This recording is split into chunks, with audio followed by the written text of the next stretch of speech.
ഇന്ന് നമ്മൾ ഉരുളക്കിഴങ്ങ് കൊണ്ടിട്ട് കുട്ടികൾക്കൊക്കെ ഒരുപാട് ഇഷ്ടപ്പെടുന്ന ഒരു വെറൈറ്റി ഫ്രഞ്ച് ഫ്രൈസിൻ്റെ റെസിപ്പിയാണ് ചെയ്തെടുക്കാൻ പോകുന്നത്. അപ്പോൾ ഇത് വളരെ പെട്ടെന്ന് ചെയ്തെടുക്കാൻ പറ്റുന്ന ഒന്നാണ്. ഒരുപാട് സമയമൊന്നും ഇല്ല, പക്ഷേ ഉരുളക്കിഴങ്ങ് കട്ട് ചെയ്യാനൊക്കെ കുറച്ച് സമയം വേണമെന്ന് മാത്രം.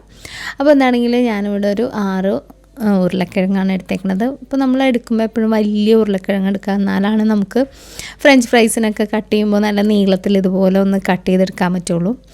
അപ്പോൾ കട്ട് ചെയ്തിട്ട് നമ്മളിതുപോലെ വെള്ളത്തിലിട്ടിട്ട് കുറച്ച് നേരം വെള്ളത്തിലിട്ട് വെച്ചിട്ട് അതിൻ്റെ ആ ഒരു സ്റ്റാർച്ച് കണ്ടൻറ്റൊക്കെ ഒന്ന് പോകാൻ വേണ്ടിയിട്ട് കുറഞ്ഞത് ഒരു 3 പ്രാവശ്യമെങ്കിലും നല്ല തണുത്ത വെള്ളത്തിൽ ഒന്ന് കഴുകിയെടുക്കുകയാണെന്നുണ്ടെങ്കിൽ അതിൻ്റെ ആ സ്റ്റാർച്ച് കണ്ടൻറ്റൊക്കെ താഴെ ഇങ്ങനെ അടിയിൽ വെള്ളപ്പൊടി പോലെ ഊർന്നത് നമുക്ക് കാണാൻ പറ്റും. ഇതിപ്പോൾ ഞാൻ 3ാമത്തെ പ്രാവശ്യം കഴുകിയപ്പോൾ നല്ല ക്ലിയർ ആയിട്ടുള്ള വെള്ളമാണ് കിട്ടിയേക്കുന്നത്. അതുവരെ ഞാൻ കഴുകിയെടുത്തിട്ടുണ്ട്.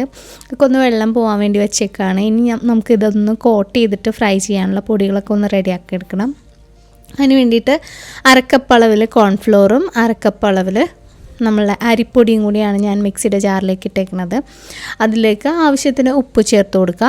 പിന്നെ അതിൻ്റെ കൂടെ ഞാനിവിടെ 1 ടീസ്പൂൺ അളവിൽ കുരുമുളക് പൊടിച്ചതാണ് ചേർക്കുന്നത്. പിന്നെ ഞാൻ 1 ടീസ്പൂൺ അളവിൽ ക്രഷ്ഡ് ആയിട്ടുള്ള വറ്റൽമുളക് പൊടിച്ചതില്ലേ അതും കൂടെ ചേർത്ത് കൊടുക്കുന്നുണ്ട്. പിന്നെ ഒരു 1/2 ടീസ്പൂൺ അളവിൽ ഹെർബ്സാണ്. അത് നമ്മൾ ഇതിന് മുന്നേയും നമ്മുടെ വീഡിയോസിലൊക്കെ കാണിച്ചിട്ടുണ്ട്. പിന്നെ ഞാനിത് ചിക്കൻ്റെ മാഗി ക്യൂബ്സ് ആണ് കേട്ടോ. അതിൻ്റെ ഒരു 1/4 ഇഞ്ച് പീസ് ഇട്ടിട്ടുണ്ട്. അതൊരു ചെറിയൊരു ഫ്ലേവറിന് വേണ്ടിയിട്ട് മാത്രം. അപ്പോൾ അതൊക്കെ നന്നായിട്ട് മിക്സ് ചെയ്ത് വെക്കുക. ആ ഒരു സമയം കൊണ്ട് നമ്മൾ നേരത്തെ കഴുകി വെള്ളം പോകാൻ വെച്ചിട്ടുള്ള ഉരുളക്കിഴങ്ങ് ഇതുപോലെ ഒരു കോട്ടൺ തുണിയുടെ മേലിലേക്ക് ഇട്ടിട്ട് അത് വേറൊരു കോട്ടൺ തുണി കൊണ്ട് കവർ ചെയ്ത് നന്നായിട്ട് അതിൽ വെള്ളമൊക്കെ നന്നായിട്ട് ഒപ്പി കളയണം. എങ്കിൽ മാത്രമാണ് നമ്മുടെ ഫ്രഞ്ച് ഫ്രൈസ് നല്ല ക്രിസ്പി ആയിട്ട് കിട്ടുള്ളൂ.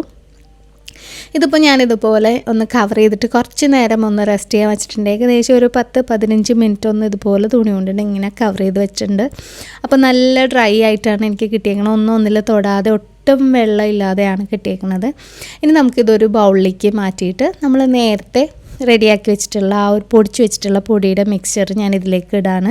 മിക്സിയിൽ പൊടിച്ചത് എന്താണെന്ന് വെച്ചിട്ടുണ്ടെങ്കിൽ ആ ചിക്കൻ ക്യൂബ്സ് എല്ലാവിടും ഒരുപോലെ എത്താൻ കുറച്ച് പാടായിരിക്കും. അതുകൊണ്ടിട്ടാണ് ഞാൻ മിക്സിയുടെ ചെറിയ ജാറിലേക്ക് ഇട്ടത്. അപ്പോൾ ചിക്കൻ ക്യൂബ്സ് ഒന്നും ഇല്ലയെന്നുണ്ടെങ്കിൽ അത് സ്കിപ്പ് ചെയ്തേക്കാം കേട്ടോ. ചെറിയൊരു ഫ്ലേവറിന് വേണ്ടിയിട്ട് മാത്രം ഞാൻ അങ്ങനെ ചേർത്തു എന്ന് മാത്രമേ ഉള്ളൂ.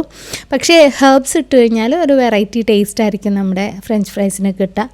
അപ്പോൾ നന്നായിട്ട് പൊടിയൊക്കെ ഇതിൽ നന്നായിട്ട് കോട്ട് ചെയ്തിട്ടുണ്ട്. ഒരുപാട് തിക്കായിട്ട് കോട്ട് ചെയ്യൊന്നും വേണ്ട. ആ ചെറിയൊരു നനഞ്ഞ ആ ഒരു ഫീലിലേക്ക് നന്നായിട്ട് പൊടി ഡ്രൈ ആയിട്ട് തന്നെ അതിലേക്ക് കോട്ട് ചെയ്താൽ മാത്രം മതി. ഇനി നമുക്ക് വലിയ പണിയൊന്നുമില്ല. ഓയിൽ നന്നായിട്ട് ചൂടാക്കിയിട്ട് ഒരു ലോ ടു മീഡിയം അല്ല കേട്ടോ, ഹൈ ടു മീഡിയം ഫ്ലെയിമിലിട്ട് വെച്ചിട്ട് വേണം ഒന്ന് ഫ്രൈ ചെയ്തെടുക്കാനായിട്ട്. പിന്നെ അതിൻ്റെ ഉള്ളൊക്കെ നമ്മൾ വേറെ ഉരുളക്കിഴങ്ങ് തിളപ്പിക്കണമൊന്നുമില്ല. അതുകൊണ്ട് തന്നെ അതിൻ്റെ ഉള്ളൊക്കെ നന്നായിട്ടൊന്ന് വെന്ത് കിട്ടണം. അതുകൊണ്ട് തന്നെ ആ ഒരു ഫ്ലെയിമിലിട്ടിട്ട് കുറച്ച് നേരം ഒന്ന് ഫ്രൈ ചെയ്യുക. ആ ഒരു കോൺസ്റ്റൻ്റ് ആയിട്ടുള്ള ഹീറ്റിൽ തന്നെ. കുറച്ച് നേരം കഴിയുമ്പോൾ അതൊക്കെ ഒന്ന് ആ ഉരുളക്കിഴങ്ങൊക്കെ ഒന്ന് വീർത്ത് നല്ല ബബ്ലി ആയിട്ട് പിന്നെ നമ്മൾ തവി കൊണ്ട് ഇങ്ങനെ അങ്ങോട്ടും ഇങ്ങോട്ടും മിക്സ് ചെയ്യുമ്പോൾ നല്ല ക്രിസ്പി ആയിട്ടുള്ള ഒരു സൗണ്ടും ഒക്കെ കേൾക്കും. കാരണം അരിപ്പൊടിയും കോൺഫ്ലോറുമാണ് 2 നല്ല ക്രിസ്പി ആവുന്ന പൊടികളാണ്. അപ്പോൾ പുറമേ നല്ല ക്രിസ്പി, അതുപോലെ ഉള്ളിൽ നല്ല സോഫ്റ്റും ആയിട്ടുള്ള ഒരു ഫ്രഞ്ച് ഫ്രൈസ് ആയിരിക്കും. പെട്ടെന്നൊന്നും അത് തണുത്ത് പോവില്ല കേട്ടോ, പെട്ടെന്നൊന്നും പോണില്ല.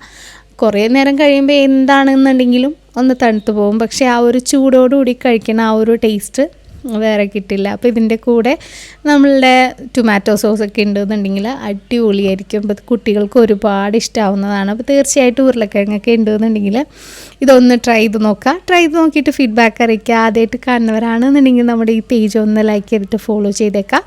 ഈ റെസിപ്പി ഇഷ്ടമായിട്ടുണ്ടെങ്കിൽ നിങ്ങളുടെ ഫ്രണ്ട്സിനും അതുപോലെ തന്നെ ഫാമിലി മെമ്പേഴ്സിനും ഒക്കെ ഒന്ന് ഷെയർ ചെയ്ത് കൊടുക്കുക കേട്ടോ. വീണ്ടും ഇതുപോലെ മറ്റൊരു വീഡിയോ ആയിട്ട് ഇനിയും കാണുന്നവരെ stay safe, take care, by.